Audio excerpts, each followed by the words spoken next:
Here we have a Honda Transalp 700 2011.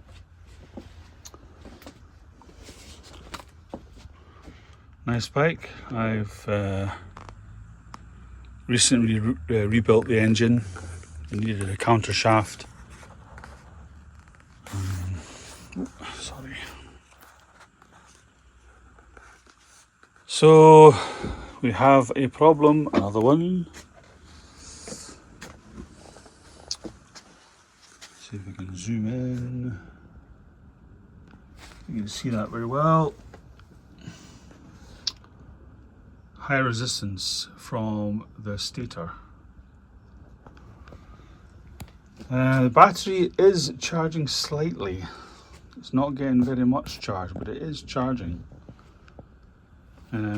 Well, I say it's not getting very much. It's getting 14 volts, so you know it is still charging. But there is high resistance here, so I need to test this. The block isn't coming apart, so I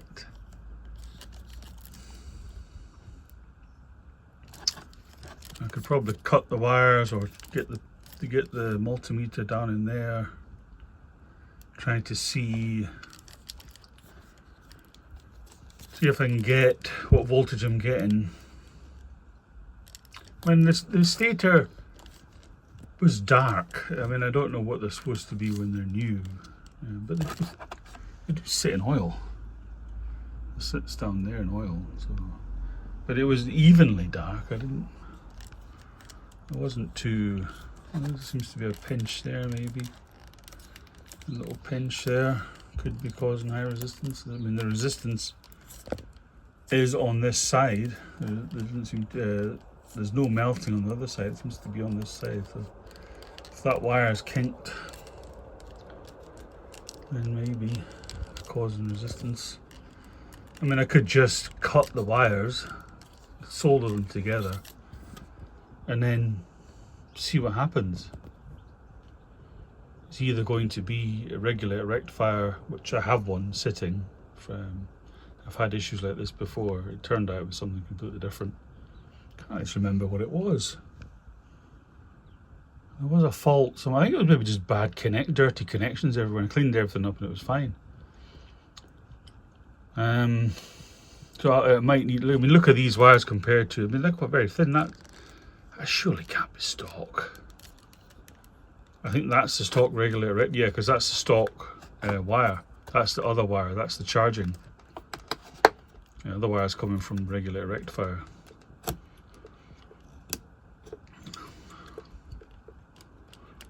So that goes to the battery and the loom. Those wires. So these must be the standard thickness. Maybe that isn't a stock stator. I do have some little connections.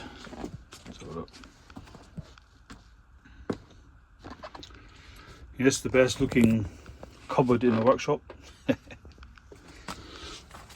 Oh, yeah. Zoom out a bit. I do have crimp connections. Where are they? Somewhere. Yes. There they are. I don't know if they're big enough for those wires. Crimp connections. Let's have a look.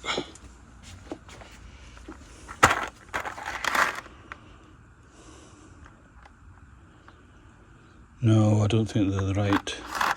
No. They're 16 to 22 gauge, is that what it means?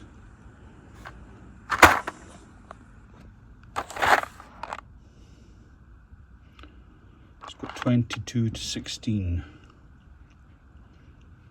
That's what it shrinks down to. But I think those, one side of the stator will probably be okay. This side will be bigger than 16. That side would probably be okay. So I'm going to cut, I think, just to try. I could test it, but because I have tested it before and it's been absolutely fine.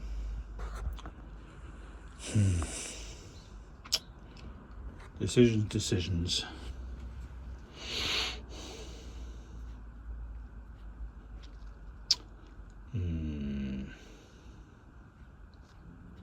I think what I'll do is I'll test it. I'll try. Thing is, if I test it, can it be plugged in to test? Plugged into the regulator to test it.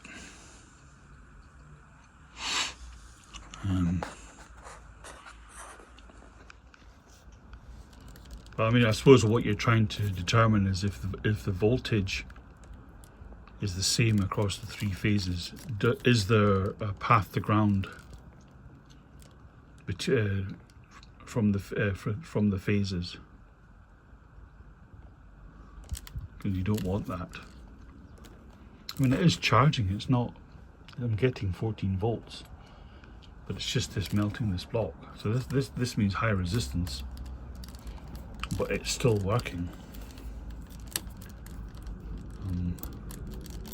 So I could possibly cut past that kink, or certainly cut on the kink, solder them up and test it again, see what kind of voltage I'm getting at the battery, see how much charge I'm getting, and just take it from there. And if it turns out that it starts melting the wires again, then I'll have to look further, actually test the stator to see what's wrong with it. Right, I'm going to stop and I'm going to solder those wires. Before I cut these wires and solder them, I'll show you. I brought the bike outside. So 12.78 static voltage or resting voltage from the batteries. So that's fine. So we'll start the bike. We'll turn it on anyway. Right, okay. And we'll start it and have a look. Let me start one. Right, excuse me. I've had to do a voiceover here because you won't understand what I'm saying, or you won't be able to hear very well. But as you can see, the voltage is rising. And so, I mean, we are 14's fine. I mean, the 14's absolutely fine. So I don't think we have problems here with this. I think it's just a high resistance connector that's leading us down.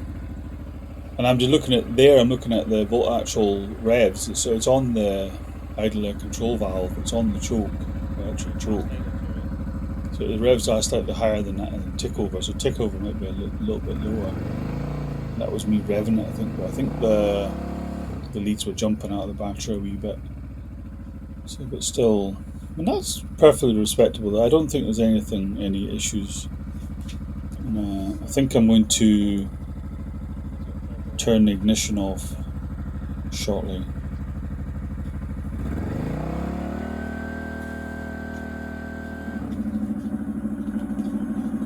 No, I'm not.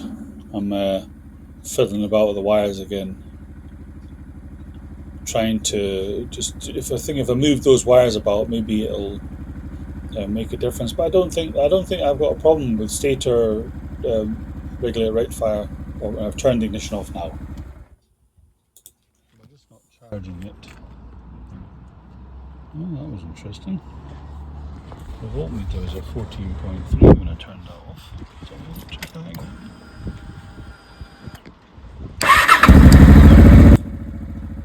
So here again, I discovered something. So I went to start the bike up again.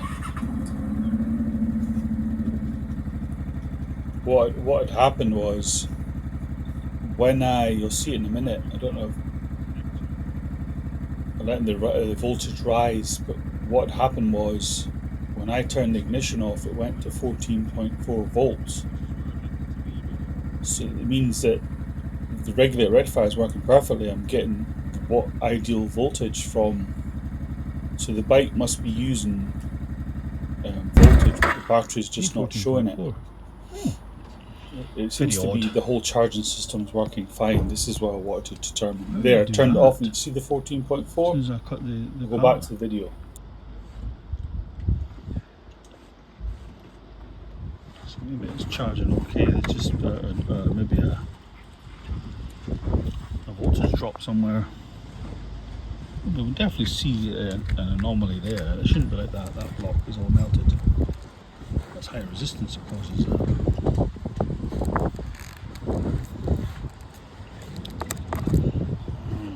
More investigation required.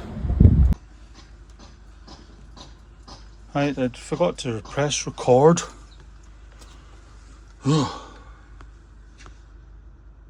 What do we know? Do it again. We know we have higher resistance here because we've got melted wires. We know we're getting nearly 14 volts. Not even, okay, there's fast idle because it has a fast idle choke, electronic idle. It has an idle idle air control valve, which lets in more air. So we know that the revs are slightly higher, 1500. It is charging the battery. It doesn't get flat, and it doesn't have a voltage drop. I've left this bike for over a week, and it starts. So it's not. The battery's not losing voltage. The stator's definitely supplying voltage, and the regulator rectifier is regulating it to 14 volts and taking it from AC to DC. So this is the problem, or the perceived problem. There's definitely melting there. It doesn't seem to be causing. It's just cause for concern because it's melting. There's higher resistance here. Is it these wires because they're different thicknesses, or was it that kink there because it's melted on this side, not on the other? The other side is fine. There's no melting there at all. Is it just this? Maybe there's a little bit of a problem with this particular wire. I'm going to cut it back past that and just solder the three of them together. We'll buy another connector and try again, but get past this kink. It's nice to be able to take it off without cutting the wires every single time, so soldering them together is not exactly the most ideal solution for me. If you ever wanted to strip, like I stripped the engine, remember I told you I stripped the engine, so to cut these wires every time you strip the engine, well, you know, you don't want to be stripping it all the time, but nice to have options. The regulator rectifier fails, you haven't to cut the wires. It means this wire is getting shorter every time. So I think I'm talking myself into a new block. Try another new block and see, maybe try a different one. I know when I tested this last time it was 100 volts. Seems quite a lot from the stator. All I can do is get a new block, try it, and then see how we get on. In the meantime, I will try and find a better way of holding this iPhone, because it's not ideal having one hand. This is my workshop. Radio that doesn't work. I don't know why. Maybe it's not a DAB, and maybe it's just gone full digital now, but it's past few weeks it's not been working. Got my vise, record vise, a good vise this. Quite substantial kiddie. Paid for itself that many times. It's an old thing, but it's nice. Does the job. And here we have, which I've just got, it is a data link, Honda data link to OBD2. This particular bike has a data link plug here to access the ECU. I just had problems with the HIS, Honda Mobilizer security system. I found that the wires The wires, some wires down here were actually snapped, but they were snapped inside the insulation. There was no outward appearance. The bike was just completely immobilized. First it started with turning the handlebars. If I turn the handlebars to the right full lock, it would just cut out, the bike would cut out, fuel pump would shut off, bike immobilized. Turn them back again, everything would light up again. The immobilizer would be happy, the FI light would go off, and the there. And then the immobilizer light would go off, so it's happy. You'd hear the fuel pump priming, and then those two lights would go off, start again. It'd be fine. It would just be coming out my drive, backing out, turning the handlebars like that to reverse out. It would cut out. Do it now and again. I thought, nah, I'd be fine. But no, one day I come along, and it took me, must have only travelled half a mile. It took me I had to start the bike 20 times to get it home. And that was when it wouldn't start.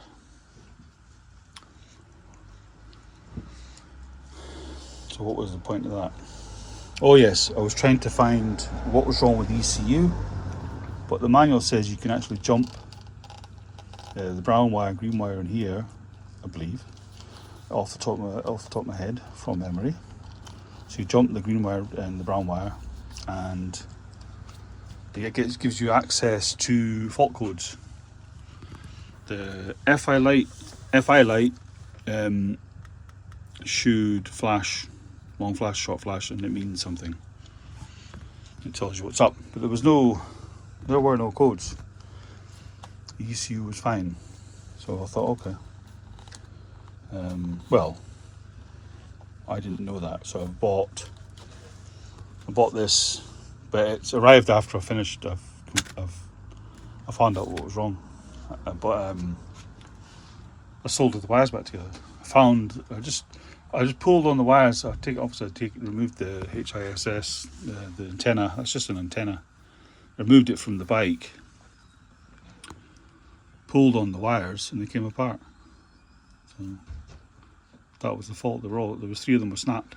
Soldered them back together, and it's, as you can see, there's that thing that goes out. You heard the fuel pump probably. FI light goes out, his light goes off. Everything's happy. Hear the fuel pump. Everything's happy. But anyway, I've got the tool. It'd be interesting to plug it in just to see, which I might have to make a video on, plugging this in.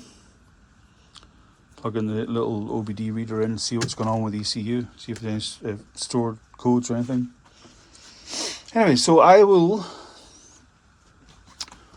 buy a connector and a tripod and or something similar, somewhere to hold this iPhone, and see what's up.